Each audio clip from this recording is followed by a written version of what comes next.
Guys, na yung mapalit na ni guys no. Nagasindangan yan po ni guys. Naghanap ng napalit sa tuwa guys. Dili niya ipa-mention yung name guys no. Bapo kanya baga kanya guys. Tara guys, 180 kilos. Sir, nara sir, 180 kilos sir. Dito lang buga-bugawan yun da. 180 kilos sir, imong baboy. Shout out tayo ni mo diya sir no. Ayan nakuha ni guys, duha ka large white, duha ka landrace, isa ka pitrin nga bayi o isa ka durong pitrin nga bayi. Amo pa niya nakuha nga butakab guys no. Salamat kay sir no. Hindi lang ko i-mention yung mga ngalan kay di man niyo may pa-mention basta kay taga Sindangan ni siya guys. Ano lang yun, sadya lang yun. Ito na sa luwa. Tara guys.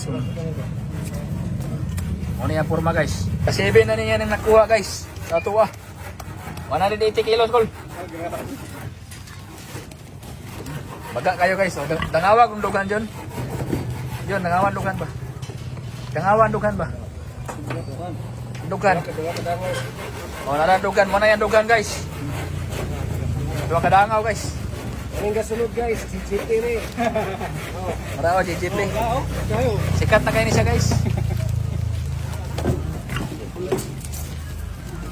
Going to Sindangan, Zamboanga del Sur. Kasi kaya padlang tao sa baboy, hindi kaya nang